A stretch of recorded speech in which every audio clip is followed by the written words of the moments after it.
5ই আগস্টের পর কি দেখলাম? চিহ্নিত একটা দল আবার লুটপাট, খুন খারাপি, চাঁদাবাজি শুরু করেছে। আগামীতে বাংলাদেশের মানুষ চাঁদাবাজদেরকে ক্ষমতায় দেখতে চায় না। এতদিন কি করেছেন? এখন ফিস্টুনি দিয়ে গোটা রাস্তা ভরে ফেলেছেন। কোন জায়গায় ফিস্টুনি ছাড়া দেখা যায় না। এতদিন কি করেছেন? আপনাদের কি শক্তি আছে আমরা জানি।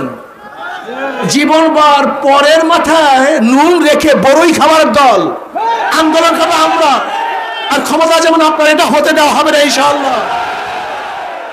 বাংলাদেশের মানুষ কোন খুনিকে ক্ষমতায় নেবে না, বাংলাদেশের মানুষ কোন ধর্ষককে ক্ষমতায় নেবে না, বাংলাদেশের মানুষ কোন চাঁদাবাজকে ক্ষমতায় নেবে না, বাংলাদেশের মানুষ কোন ডাকাত, বদমাশ, ধর্ষক এবং 2 নম্বর 6 নম্বরদেরকে আর ক্ষমতায় রাখতে চায় না।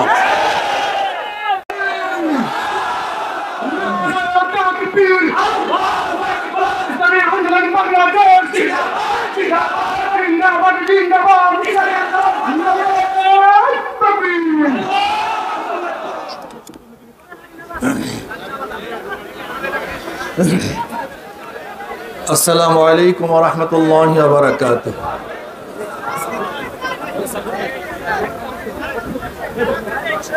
নাহমাদু ওয়া নুসাল্লি আলা রাসূলিহিল কারীম, আম্মা বা'দ। আউযু বিল্লাহি মিনাশ শাইতানির রাজীম। বিসমিল্লাহির রাহমানির রাহিম। ওয়া মা আরসালনাকা ইল্লা রাহমাতাল লিল আলামিন। সবাই বলি সাল্লাল্লাহু আলাইহি ওয়াসাল্লাম। ইসলামী আন্দোলন বাংলাদেশ শরীয়তপুর জেলা শাখা কর্তৃক আয়োজিত আজকে এই গণসমাবেশের সম্মানিত সভাপতি, দেশের শ্রেষ্ঠ সন্তান, শ্রদ্ধাভাজন ওলামায়ে কেরাম, কেন্দ্রীয় নেতৃবৃন্দ, সকল স্তরের জনগণ ভাইয়ের আমার, আজকে আমরা এই বাংলাদেশকে ৪র্থবার স্বাধীন করেছি। আপনারা জানেন, প্রথম এদের স্বাধীন হয়েছিল ব্রিটিশ থেকে। ব্রিটিশের জুলুম, অত্যাচার, অবিচারের বিরুদ্ধে মুসলমানরা প্রথম আন্দোলন করেছিল, সংগ্রাম করেছিল। এই ইতিহাস আমাদের অনেক মুসলমানদেরই জানা নেই। আসলে মূল সমস্যা হলো এই, আমাদের হাজারো ইতিহাসকে গোপন করা হয়েছে। আমরা প্রকৃত ইতিহাস মুসলমান সন্তানরাও জানি না। আপনারা জানেন, এদেশ মুসলমানরা 750-800 বছর শাসন করেছিল, 1-2 দিন নয়। কিছু মুনাফিকের কারণে ব্রিটিশ 200 বছর শোষণ করেছিল। 1803 ঈসাই সালে যখন দিল্লির জাফর থেকে ব্রিটিশরা দিল্লি দখল করেছে, সে 1803 ঈসাই সালে শাহ ওলিউল্লাহ মুহাদ্দিস দেহলভী রহমাতুল্লাহ আলাইহির বড় সন্তান শাহ আব্দুল আজিজ সাহেব রহমাতুল্লাহ আলাইহি ঘোষণা দিয়েছিলেন, আজকে পাক ভারত উপমহাদেশ ইসলাম নয়, দারুল হারব। কাজী এদের বিরুদ্ধে যুদ্ধ করা প্রত্যেকটা মুসলমানদের জন্য ফরজে আইন। 1803 ঈসাই সালেই ব্রিটিশ বিরুদ্ধে আন্দোলনের বীজ বপন হয়েছিল। 1947 সনে আমরা ভিন্ন আবার স্বাধীন হয়েছিলাম। পাকিস্তান নামে এক দেশ পেয়েছিলাম, ভারত থেকে দ্বিতীয়বার স্বাধীন হলাম। আবার 1971 সনে পশ্চিম পাকিস্তান থেকে আমরা বাংলাদেশ নামে এক দেশের মাধ্যমে স্বাধীন হয়েছিলাম। চতুর্থবার 2024 5ই আগস্ট ফ্যাসিস্ট এই খুনি শেখ হাসিনার থেকে আমরা স্বাধীনতা অর্জন করেছি। তাহলে আমরা যেখানে দাঁড়ানো অবস্থায় আছি, মোট 4 বার স্বাধীন হয়েছিলাম। স্বাধীন হয়েছিলাম কেন? এই বারবার রক্ত দিয়েছি কেন? আমরা কেন পঙ্গুত্ব গ্রহণ করেছি? কেন আন্দোলন সংগ্রাম করেছি? এইটা আমাদেরকে বুঝতে হবে। ব্রিটিশরা শোষণ করেছিল, ওরা আমাদের অধিকারকে রক্ষা করতে পারে নাই, স্বাধীনতা দিতে পারে নাই। এর জন্যই কিন্তু ব্রিটিশদের বিরুদ্ধে আমরা আন্দোলন করেছিলাম। আবার ভারত থেকে আমরা পাকিস্তান নামে একটা দেশ আলাদা করছিলাম কেন? আমরা তো ছিলাম ভারতের সাথে। এর কারণ হলো ইন্ডিয়ানরা ভারত মুসলমানদের অধিকার প্রতিষ্ঠিত করতে পারে নাই, বিধায়ী আমরা আলাদা একটা ভূখণ্ড করেছিলাম। কিসের জন্য? স্বাধীনতার জন্য, সাম্য মানবিক মর্যাদার জন্য। আবার 71 স্বাধীন হয়েছিলাম কেন? এর কারণ হলো এই যে পশ্চিম পাকিস্তানিরা আমাদের স্বার্থ রক্ষা করতে পারে নাই, আমাদের অধিকার ফিরিয়ে দিতে পারে নাই। এর জন্য 71 সনে 3টা স্লোগানের ভিত্তিতে দেশ স্বাধীন হয়েছিল: সাম্য, মানবিক মর্যাদা, সামাজিক ন্যায় বিচার। সাম্য, মানবিক মর্যাদা, সামাজিক ন্যায় বিচার। অথচ আমাদের ছেলের যুবকরা জানিই না, ছাত্ররাও জানে না দেশ কেন স্বাধীন হয়েছে। আমরা কি জানি? গণতন্ত্রকে রক্ষা করার জন্য, সমাজতন্ত্রকে রক্ষা করার জন্য, ধর্মনিরপেক্ষতা প্রতিষ্ঠা করার জন্য, জাতীয়তাবাদ প্রতিষ্ঠা করার জন্য স্বাধীন হয়েছিল। এটা ভুয়া কথা। দেখেন, গণতন্ত্রবাদ, সমাজতন্ত্রবাদ, জাতীয়তাবাদ আর ধর্ম নিরপেক্ষতাবাদ, এই 4টা নীতি হলো ভারতের সংবিধানের মূলনীতি। অথচ আমাদের স্বাধীনতার মূল নীতি কি ছিল? সাম্য, মানবিক মর্যাদা, সামাজিক ন্যায় বিচার। সে স্লোগান আউট, 71-এর স্লোগান পুরো আউট। কোথা থেকে ভারতের সংবিধান আমাদের মাথার উপর চাপিয়ে দেওয়া হয়েছে? ব্যর্থ হয়েছিলাম। কিন্তু আমাদের দেশের সন্তানরা জানে না। আপনি কি জানেন আওয়ামী লীগ কাজটা কি করেছে? আপনারা বিশ্বাস করবেন, যারা আওয়ামী লীগ করেন তারাও জানেন না আওয়ামী লীগ কাজটা কি করেছে। এমনকি আওয়ামী লীগ নজর রাখছে কে ফজরের সময় নামাজ পড়তে যায়। এই গোয়েন্দা রিপোর্ট, কে ফজরের সময় নামাজ পড়তে যায় তাকে ধরো, তাকে জঙ্গি বানায়া দাও। আল্লাহর কসম করে বলতেছি মুসলমানের সন্তান, আল্লাহর কসম করে বলতেছি মুসলমানের সন্তান, মুসলমানের সন্তান, আল্লাহর কসম করে বলতেছি। তুমি জানো আওয়ামী লীগ কি করছে? টাকনুর উপরে কে কাপড় পরে, টাকনুর উপরে কে কাপড় পরে, তাকে চিহ্নিত করে সে জঙ্গি। শুধু কি তাই, ইউনিভার্সিটির মধ্যে কে শুদ্ধ করে সালাম দেয়, আসসালামু আলাইকুম, এই শুদ্ধভাবে কে সালাম দেয় তাকে নজরদারি করো, সেও জঙ্গি।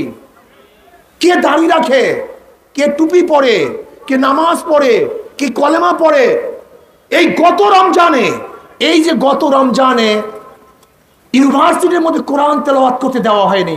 এই গত রমজানে, আপনি কি জানেন এই গত রমজানে ইউনিভার্সিটির মধ্যে ইফতার মাহফিল করতে দেওয়া হয় নাই? মুসলমানের সন্তান, ঘৃণা লাগে না তোমাদের? লজ্জা লাগে না তোমাদের? ঘৃণা লাগে না তোমাদের? এই গত রমজানে মুসলমান সন্তানরা ইফতার করতে বসছে, হাজার ইউনিভার্সিটির মধ্য থেকে তাকে লাঠি মারিয়ে পাওয়ার চড়াই দেওয়া হয়েছে। আজকে বোরখা পরে ইউনিভার্সিটি পড়তে পারে না। অথচ তুমি কি জানো ইউনিভার্সিটি কার? তোমরা জানো নওয়াব সলিমুল্লাহ 1911 সনে প্রথম দরখাস্ত করেছিল ব্রিটিশ সরকারের কাছে ঢাকা একটা ইউনিভার্সিটি হোক। কিন্তু ভারতের ক্যালকাটার হিন্দুরা ঢাকা ইউনিভার্সিটি করতে দিবে না। 41 বার মিটিং করেছে, 41 বার, 1-2 বার নয়। সেই গড়াইয়ের মাঠে রবি ঠাকুরের নেতৃত্বে, সভাপতিত্বে মিটিং হয়েছিল ঢাকা যেন ইউনিভার্সিটি করতে না পারে। কেন? ঢাকা ইউনিভার্সিটি করলে এদেশের সংখ্যাংশ মুসলমানরা শিক্ষিত হয়ে যাবে। তোমরা কি জানো এই ঢাকা ইউনিভার্সিটির জমিকার? সব নওয়াব সলিমুল্লাহ, অন্য কারোর না। নওয়াব সলিমুল্লাহর দানকৃত জমি। শুধু ঢাকা ইউনিভার্সিটি, বুয়েটের সমস্ত জমি তার, ঢাকা মেডিকেল কলেজের সমস্ত জমি তার। অথচ আজকে আমাদের সন্তান, এই যুবক সন্তানরা জানি না নওয়াব সলিমুল্লাহকে। সেখানে রবি ঠাকুরের বন্দনা করা হয়, কিন্তু নওয়াব সলিমুল্লাহকে ভুলে যায়। সেখানে কাজী নজরুল ইসলাম হল, ইসলাম থাকলে নাকি সাম্প্রদায়িক হয়ে যায়। তো বিশ্বাস করতে পারবা? তুমি জানো হাজার ইউনিভার্সিটির ছাত্র লিডার যারা ছিল, ছাত্রলীগের হিন্দু, তারা তাদের হলের মধ্যে, রুমের মধ্যে মূর্তির ছবি রাখলে সাম্প্রদায়িক হতো না, কিন্তু কাবা শরীফের ছবি রাখলে সাম্প্রদায়িক হয়ে যেত। তুমি জানো আমাদের মেধাকে কিভাবে সাজানো হয়েছে? ধুতি পরলে, পৈতা পরলে আমরা তাকে সাম্প্রদায়িক বলতাম না, কিন্তু টুপি পরলে, দাড়ি রাখলে, পাগড়ি পরলে আমরা তাকে সাম্প্রদায়িক বলতাম। তুমি দেখেছো আওয়ামী লীগ কি করেছে? পুরো শিক্ষাঙ্গনের মধ্যে হিন্দুত্ববাদ, নাস্তিকতাবাদ ঢুকিয়ে দিয়েছে। মুসলিম শিক্ষা, ইসলাম শিক্ষার মধ্যে দেবীর মূর্তি ঢুকিয়ে দিয়েছে। আর তুমি সেই আওয়ামী লীগ করতেছ। তুমি জানো আওয়ামী লীগের অবস্থা কি, প্ল্যানটা কি ছিল? আওয়ামী লীগের প্ল্যান ছিল আস্তে আস্তে, দেখো একটা জাতিকে পুরো পরিবর্তন করার জন্য দুইটা জিনিসের প্রয়োজন, শিক্ষা এবং সংস্কৃতি। শিক্ষা এবং সংস্কৃতির পরিবর্তনের মাধ্যমে একটা খ্রিস্টান জাতিকে মুসলমান বানানো যায়, একটা মুসলমান জাতিকে খ্রিস্টান বানানো যায়, একটা হিন্দু জাতিকে মুসলমান বানানো যায়, একটা মুসলিম জাতিকে হিন্দু বানানো যায়। কয়টা জিনিসের ভিত্তিতে? কি কি? শিক্ষা এবং সংস্কৃতি। এই শিক্ষা এবং সংস্কৃতিকে এমন ভাবে ঢেলে সাজানো হয়েছে, আমাদের শত শত বাচ্চারা কি জানে যে আমরা মানুষ থেকে জন্ম হই নাই, বানর থেকে জন্ম হয়েছি। এর শিক্ষা তোমাদের দেওয়া হয়েছে তোমাদেরকে। তুমি কি দেখেছো শিক্ষার মধ্যে কি হয়েছে? সংস্কৃতি, শিল্প সংস্কৃতির মাধ্যমে প্রত্যেকটা মুসলিম সন্তানকে ড্যান্সার বানানো হয়েছে। ড্যান্সার, প্রত্যেকটা মেয়েকে ড্যান্স দিতে হবে। প্রত্যেকটা মেয়েকে শুধু ড্যান্স শিখলে হবে না, ড্যান্স তাকে প্র্যাকটিক্যাল দেখাতে হবে। তুমি দেখো, আমি কথা সত্য বলছি না মিথ্যা বলছি? তুমি দেখেছো সেই শিক্ষার মধ্যে প্রেম কিভাবে করতে হয়, কিভাবে হাত ধরে হাঁটতে হয়, একটা পুরুষ মহিলা কিভাবে হাত ধরে হাঁটতে হয়, সেটা শিক্ষা দেওয়া হয়েছে তোমার বইয়ের মধ্যে। তুমি কি দেখেছো বইয়ের মধ্যে কি করা হয়েছে? ট্রান্সজেন্ডার। ট্রান্সজেন্ডার তুমি বুঝো? এই জাতিটাকে পুরো নষ্ট এবং নষ্ট বানাবার যে চক্রান্তগুলো ছিল সবই বইয়ের মধ্যে করা হয়েছে। এরপর অপসংস্কৃতির মাধ্যমে গান বাজনা, থিয়েটার, হাবিজাবি, বৈশাখী মেলার মাধ্যমে আমাদের দেশকে ধ্বংস করার চক্রান্ত করতেছে। আজকে দেখবেন হিন্দুদের পূজা আসতেছে, হিন্দুরা পূজা করবে, দুর্গা পূজা আগের চেয়ে ভালো করবে, উদ্দামের সাথে করবে, ইসলামী আন্দোলন তাদেরকে পাহারা দিবে। লেকিন তারা কি করেছে? ধর্ম যার যার, উৎসব সবার। এটা হয়? ধর্ম যার যার, উৎসব সবার হয়। তাহলে আমাদের কোরবানির সময় হিন্দুরা গরু খাইতে আসে না কেন? আমাকে বলো, এর কারণটা কি? আসো, খাও, এরপরে বলো আমাদের ঈদের উৎসব পালন করে না, কিন্তু দুর্গা পূজা আমাদের সন্তানদেরকে সেখানে নিয়ে হিন্দু এমন কোনো অপকর্ম নাই যে অপকর্ম তারা করে না। এর জন্য আমরা বলছি ধর্ম যার যার, উৎসব তার তার। উৎসব সবার না, ধর্ম তোমার, উৎসব তোমার, কিন্তু আমরা তোমাদেরকে পাহারা দেব। তোমরা ধর্মীয় অনুষ্ঠান পালন করবো, কিন্তু একাকার হতে পারবো না। আমরা মুসলমান, তোমরা হিন্দু, তুমি খ্রিস্টান, সমস্যা কোথায়? তুমি তোমার ধর্ম পালন করবা, আমি আমার ধর্ম পালন করব। এ তো বললাম ধর্মীয় লাইনের কথা। দেশের অবস্থাটা কি জানেন? দেশের অবস্থাটা কি জানেন? বর্তমান গভর্নর বলতেছে গোটা দুনিয়ার মধ্যে এত লুটপাট ব্যাংকের দুনিয়ার কেউ দেখে নেই। গোটা ব্যাংক লুটপাট হয়ে গেছে, চুরি হয়ে গেছে, ডাকাতি হয়ে গেছে। প্রিয় ভাইরা আমার, আমি আশ্চর্য হয়ে যাই ওই সমস্ত বাবাদের মেধা দেখলে যারা আওয়ামী লীগ করেন। আপনি কি জানেন দেশ থেকে কত টাকা পাচার হয়েছে? 14 লক্ষ কোটি টাকা পাচার হয়েছে। 14 লক্ষ কোটি টাকা। আজকে এখানে যারা আছেন প্রত্যেকের মাথার উপরে 1.5 লক্ষ টাকা ঋণ। আজকে যে সন্তান জন্মগ্রহণ করবে তার মাথার উপরে ঋণ কত? 1.5 লক্ষ টাকা ঋণ।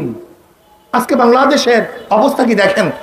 আমাকে দেখেন তো, গোটা দুনিয়ার হাজারো সরকার পরিবর্তন হয়, কিন্তু গোটা সংসদ পালিয়ে যায়। আমাকে একটা ইতিহাস দেখান তো, গোটা সংসদ সবাই পালিয়ে গেছে, কেউ কথা বলতে পারতেছে না। আপনি দেখেন তো গোটা দুনিয়ার মধ্যে ইতিহাস, সরকার পরিবর্তন হওয়ার পরে সুপ্রিম কোর্টের পুরা বেঞ্চ পরিবর্তন হয়ে যায়। আমাকে দেখান তো। সমস্ত ইউনিভার্সিটির ভিসিরা পদত্যাগ করে। আমাকে দেখান তো কি করছে দেশটাকে, কোথায় নিয়ে গেছে দেশ। প্রিয় ভাইয়ারা আমার, আমি অনুরোধ করব 71-এর পর থেকে আজকে 2024 পর্যন্ত, 5ই আগস্টের আগ পর্যন্ত যারা ক্ষমতায় ছিল তারা দেশের মুক্তি করতে পারে নাই, শান্তি দিতে পারে নাই, মানুষের নিরাপত্তা প্রদান করতে পারে নাই। 5ই আগস্টের পর কি দেখলাম? চিহ্নিত একটা দল আবার লুটপাট, খুন খারাপি, চাঁদাবাজি শুরু করেছে। আগামীতে বাংলাদেশের মানুষ চাঁদাবাজদেরকে ক্ষমতায় দেখতে চায় না। এতদিন কি করেছেন? এখন ফিস্টুনি দিয়ে গোটা রাস্তা ভরে ফেলেছেন, কোন জায়গায় ফিস্টুনি ছাড়া দেখা যায় না। এতদিন কি করেছেন? আপনাদের কি শক্তি আছে আমরা জানি। জীবনবার পরের মাথায় নুন রেখে বড়ই খাবার দল, আন্দোলন করবো আমরা, আর ক্ষমতা যেমন আপনার এটা হতে দেওয়া হবে না ইনশাআল্লাহ। বাংলাদেশের মানুষ কোন খুনিকে ক্ষমতায় নেবে না, বাংলাদেশের মানুষ কোন ধর্ষককে ক্ষমতায় নেবে না, বাংলাদেশের মানুষ কোন চাঁদাবাজকে ক্ষমতায় নেবে না, বাংলাদেশের মানুষ কোন ডাকাত, বদমাশ, ধর্ষক এবং 2 নম্বর 6 নম্বরদেরকে আর ক্ষমতায় রাখতে চায় না। প্রিয় ভাইরা আমার, 1000 বার দল পরিবর্তন করবেন, 1000 বার নেতা পরিবর্তন করবেন, শান্তি দেখবেন না। কপালের মধ্যে শান্তি নেই, কপাল পরা মানুষ শান্তি পাবে না। শুধু নেতা পরিবর্তনের মাধ্যমে এই দেশে শান্তি আসতে পারে না। আপনি বলেন তো, ওসি তো পরিবর্তন হয়েছে বারবার, ঘুষের কে পরিবর্তন হয়েছিল? এসপি তো বারবার পরিবর্তন হয়েছে, ঘুষের পরিবর্তন হয়েছে। কারণটা কি? এর কারণটা কি? একজনের নাম এ, একজনের নাম বি, একজনের নাম সি। এ বি তিনজনই সো। ধরে নেন ক্ষমতায় আছে এ, সে কি করবে? হটাও এ, আন্দোলন সংগ্রাম হটাও, বসাও বি, কি করবে? আবার আন্দোলন সংগ্রাম হটাও বি, বসাও সি, কি করবে? কারণটা কি? নেতার পরিবর্তন হয়েছে, নীতির পরিবর্তন হয়নি। দলের পরিবর্তন হয়েছে, নীতি আদর্শের পরিবর্তন হয়। কাজী চোরকে পরিবর্তন করে চোর বসালে চুরি বন্ধ হবে না, ডাকাতকে সরিয়ে ডাকাত বসালে ডাকাতি বন্ধ হবে না, ধর্ষকদের সরিয়ে ধর্ষক বসালে ধর্ষণ বন্ধ হবে না। এর জন্য পীর সাহেব চরমনাই রহমাতুল্লাহ বলেন, শুধু নেতা নয়, নীতির পরিবর্তন চাই। আমরা দ্বিতীয়বার আর সরকার হটাবার জন্য আন্দোলন করতে চাই না, রক্ত দিতে চাই না। আমরা এমন এক সরকার গঠন করব যা আল্লাহকে ভয় করে, চুরি করবে না, ইফতিজিং করবে না, 100 ধর্ষণের পরে সেঞ্চুরি পালন করবে না, যারা আবরারকে হত্যা করবে না, যারা খুন করবে না, গুম করবে না, ধর্ষণ করবে না, ডাকাতি করবে না, পরের মাল লুটপাট করবে না, এমন এক শাসক যদি আমরা বসাতে পারি যার মধ্যে আল্লাহর ভয় আছে, জনাবে মুহাম্মদ রাসূলুল্লাহ সাল্লাল্লাহু আলাইহি ওয়াসাল্লামের সব যার চেহারার মধ্যে আছে যে নবী আলাইহিস সালাতু ওয়াসাল্লাম নেতা মানে তার আদর্শকে বাস্তবায়ন করার চেষ্টা করে, এমন এক নেতা যদি বসাতে পারি তাহলে বাংলাদেশের প্রত্যেক মানুষ শান্তি পাবে, কুলিরা শান্তি পাবে, মজদুররা শান্তি পাবে, জেলেরা শান্তি পাবে, পুরুষরা শান্তি পাবে, মহিলারা শান্তি পাবে, মুসলমানরা শান্তি পাবে, হিন্দুরা শান্তি পাবে, খ্রিস্টানরা শান্তি পাবে ইনশাআল্লাহ। এজন্য আসুন কুলি, মজদুর, শ্রমিক, তাঁতি সবের অধিকারকে ফিরিয়ে দিই। আমার নফরত লাগে, আমার দুঃখ লাগে গরিবদের দিকে তাকালে, গরিবদের দিকে তাকালে আমার খুবই কষ্ট লাগে। এই কপাল পরা খসরাত দুনিয়া ওয়াল আখিরা, দুনিয়া বরবাদ আখিরাত বরবাদ। তুমি কার পিছনে ঘুরতেছো? তোমাকে কি দিয়েছে ওরা?